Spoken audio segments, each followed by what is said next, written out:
শ্রদ্ধা নিবেদন করছি। তারা আমাদেরকে উৎসাহিত করেছেন। তাদের চিন্তাগুলো আমরা বুঝতে পেরেছি। তৃণমূল থেকে সর্বোচ্চ পর্যায়ের মানুষেরা আমাদেরকে সহযোগিতা করেছেন।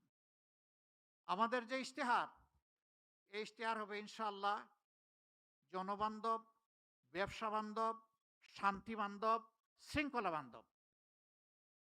আমরা আমাদের ব্যবসার ক্ষেত্রে অবশ্যই প্রাইভেট ভেঞ্চারকে আমরা বেশি উৎসাহিত করব। এটা দেশি এবং বিদেশি। শিল্প মালিক যারা হবেন তাদেরকে আমরা সমাজের আইকন হিসাবে কবুল করব। আর এই মালিকেরা যারা লক্ষ লক্ষ শ্রমিককে চাকরি প্রোভাইড করেন, তারা কার্যত লক্ষ লক্ষ পরিবারের মুখে খাবার তুলে দেন। আমরা সেই শিল্পগুলোকে শিশুর মতো কুলে তুলে লালন করব ইনশাআল্লাহ। শিশুকে যদি আমরা আজকে ভালোভাবে পরিচর্যা করি, এই শিশু বড় হয়ে তখন আমাকে পরিচর্যা করবে।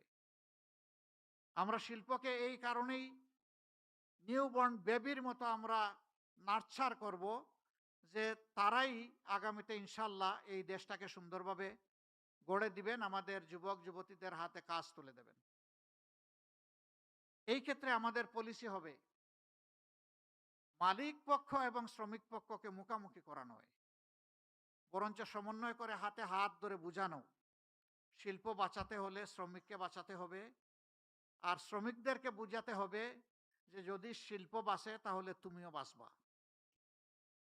সুতরাং শিল্পকে নিজের সন্তানের মতো ধারণ করো। আর মালিকদেরকে আমরা অনুরোধ করব তারা যেন তাদের যারা শ্রম বিনিয়োগ করেন তাদেরকে যেন তাদের সন্তানের মতো ধারণ করেন।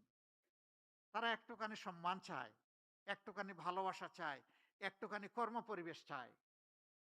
বিশেষ করে মহিলা শ্রমিক যারা থাকবেন, নারী শ্রমিক, তাদের জন্য কর্মঘণ্টার ব্যাপারে আমাদের একটা প্ল্যান আছে, আমরা বলেছি। পর্যায়ক্রমে সেটা ইনশাল্লাহ বাস্তবায়িত হবে।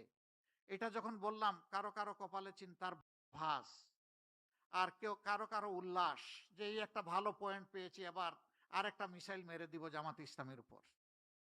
হলো, দুটাই হলো।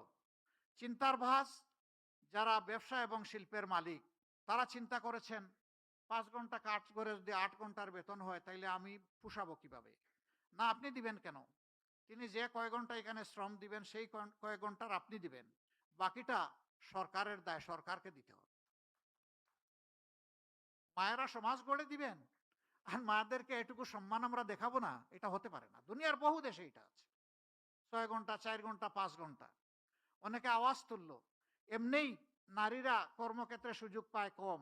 এখন যখন নিয়োগকর্তা দেখবে যে তাদের কর্মঘণ্টা কম, তখন আর নিবেই না। কিন্তু তারা এটা চিন্তা করেননি।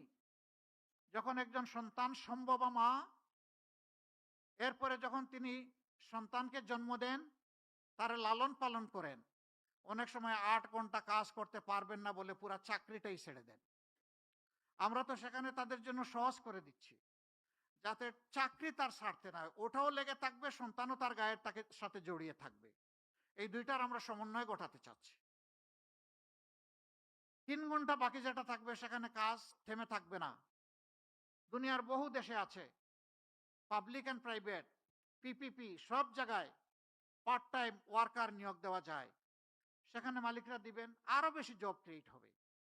কোনো মা এমন থাকতে পারেন যে তিনি 5 ঘন্টা পারবেন না, 3 ঘন্টা করবেন, তিনি ওই জায়গাটা ফিল আপ করবেন। এইভাবে যদি আমরা চিন্তা করি তাহলে তাদের কর্মের পরিবেশটা সহজ হয়। শুধু তাই নয়, এখানে শ্রমঘন এলাকায় নারীদের জন্য অবশ্যই তাদের বাচ্চাদের, বেবিদের ডে কেয়ার সেন্টার থাকতে হবে। তবে হ্যাঁ, পর্যাপ্ত পরিমাণ নারীরা যেখানে কাজ করবেন সেখানেই কেবল এটা মেনটেন করা সম্ভব। সেইটা যৌক্তিকতার ভিত্তিতে হবে। আমরা এও ডিক্লেয়ার করেছি 5 বছর পর্যন্ত বয়সী শিশু যারা আছেন তাদেরকে ইনশাআল্লাহ সরকার পূর্ণ দায়িত্ব নিয়ে তাদের স্বাস্থ্যসেবা সম্পূর্ণ ফ্রি নিশ্চিত করবে। সারা জীবন যারা দেশকে, রাষ্ট্রকে দিয়ে গেছেন, অবসর জীবনে চলে গেছেন, এই রিটায়ারমেন্ট লাইফে একদিকে থাকে না, টাকা কড়ি অন্যদিকে বেড়ে যায়, রোগ